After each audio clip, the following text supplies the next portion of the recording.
Welcome to the deep dive. Today, we're really tackling something important for a lot of you listeners. How to conquer that RCDD exam. Yeah, specifically for those of you who are past the basics. Exactly. You probably know your way around a telecom room. You've seen cable trays. Maybe you've even, cracked open the TDMM. The big one, the Telecommunications Distribution Methods Manual. Right. So our mission here in this deep dive is to help you take that knowledge you already have. And turn it into a real workable strategy. Something field-tested to get you certified. We want to give you that missing piece, that practical focus to get you over the line. Let's do it. A solid 5-step plan. Okay, step one. And this one, well, there's no getting around it. What's You that? absolutely need to lock in your TDMM game plan.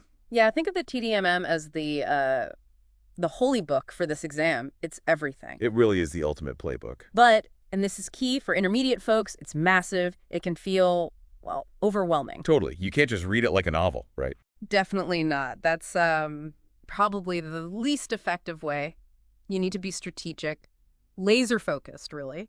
Okay, so strategically speaking, where should people be concentrating inside this beast of a manual? What are the real, powerhouse chapters? Right. Focus on the absolute core stuff. You've got to dig into pathways and spaces that's fundamental, how you route things, where equipment goes. Makes sense. Then backbone distribution, super critical. The main arteries, grounding and bonding. This is huge. Always heavily tested and crucial for safety and performance. Can't skip that. No way.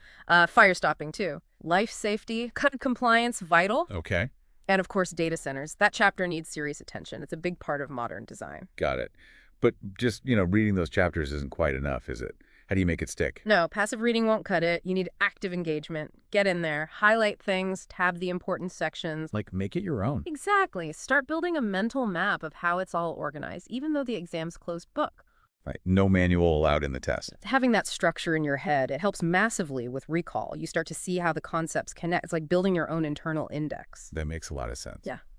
Okay, moving on. Step 2 in our plan. This is about something folks might underestimate. Building a focused study timeline. Yeah, just thinking, oh, I'll review stuff when I can. That's probably not going to work for the RCDD. Especially if you've been in the field a while, right? You might feel like you already know it. That's a really common trap. Your practical experience is great, but the exam tests a very specific, very broad body of knowledge defined by BICSI. So structure is key. Absolutely essential. You need a plan. We usually suggest around 12 to 14 weeks of focused study. Okay, 12 to 14 weeks. That sounds doable. Yeah, it gives you enough time to go deep without completely burning out before the exam. So how would you break that down? Can you give us a sort of sample structure for those weeks? Sure. Think in blocks. Maybe the first 4 weeks, you really hit the physical layer hard. Cabling types, installation, pathways, spaces, the fundamentals. Okay, weeks 1 to 4, infrastructure basics. Right.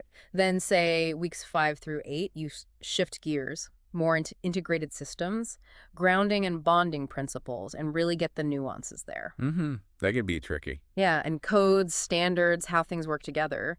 Then maybe weeks 9 and 10, you tackle the more specialized stuff. Like data centers. Data centers, OSP outside plant, that's important security infrastructure. Got it. And the final weeks? Those last few weeks, all about practice questions and reviewing everything. Your notes, weak spots, key TDMM sections. You mentioned a crucial tip there, too, simulating the exam. Oh, absolutely vital. You need to schedule maybe 2 or 3 exam simulation days. Treat it like the real thing. Exactly. Quiet room, no interruptions, strict 2.5-hour time limit, no phone, no notes, no music, nothing. Why is that so critical? It does a couple of things. It gets you used to the time pressure, the question format, but it also shows you where you slow down, which topics trip you up under pressure. You build exam stamina. That's a really smart advice. Okay, let's talk step 3. And this one feels like a real advantage for our listeners with field experience. Yes. Connecting the book to the job. Yes. This is where your hands-on work becomes a massive asset. Don't just keep it separate. So you're saying consciously link the TDMM theory to actual projects you've worked on. Precisely. When you're reading about, say, telecom room layouts, Yeah. picture the TRs you've been in. What worked, what didn't, what were the challenges, why was equipment placed there? Could visualize it. Or bonding methods. When you study that section, actively recall, how did we do the bonding on that hospital job or that office building? Right. Make it concrete. If you're reading about plenum cabling requirements, Think back. What kind of cable did you use on that project with the tricky ceiling space? What specific installation methods? So it's about making the abstract tangible through your own experience. Exactly that. Because BICSI, the organization behind the RCDD, they aren't just testing if you can memorize definitions. They want to see if you can apply it. Right. Can you use this knowledge in the real world? Yeah. Linking the TDMM to your job experience deepens your understanding and honestly makes it easier to recall during the exam. It just clicks better. Excellent. Step 4 now. Shifting focus to the exam itself, mastering the format. What are the key logistics people need to know? Okay, the nitty-gritty. It's 100 multiple-choice questions. 100 questions. And you get 2.5 hours total. That's 150 minutes. So that breaks down to what, 90 seconds per question? Less, ideally. You need to manage your time really well. Aiming for under 90 seconds gives you a buffer for tougher questions or review. Okay, speed and efficiency. Any strategies for tackling the questions themselves? Yeah, watch for patterns. You'll see a lot of questions asking for the best practice or the most cost-effective way, or maybe the most reliable solution. Understand what they're really asking for. Pay attention to those keywords. Definitely. And here's another tip.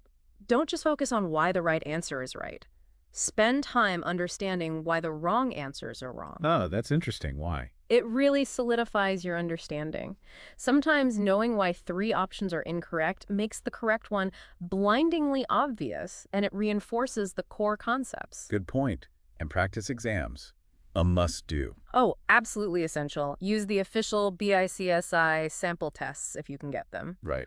But like we said before, the real benefit comes from simulating the actual test conditions. At least twice. No phone, no notes, timer on. Get used to that pressure cooker. Build that mental toughness. You got it. Okay, we're at the final step. Step 5. Polishing smart, not just harder, in those last couple of weeks. Yeah, this isn't about learning new stuff. The final 2 weeks, maybe 3, are about sharpening, refining what you already know. Consolidating everything. Exactly. Think of it as honing the blade, not forging a new one. So what's the focus during this sharpening phase? Where should people put their energy? Go back over any practice questions you missed. Really understand why you missed them. Don't just glance at the right answer. Diagnose the error. Yes. Review key diagrams in the TDMM. Nail down important acronyms, there are a lot, and any formulas you need. Okay, diagrams, acronyms, formulas. And revisit your weak spots. Whatever topics felt shaky during your study, now's the time to face them head-on one last time. Build confidence there. Don't avoid them. Good advice. Don't sweep the tough stuff under the rug. Definitely not. What about the night before? Any last-minute wisdom? Is it cramming time?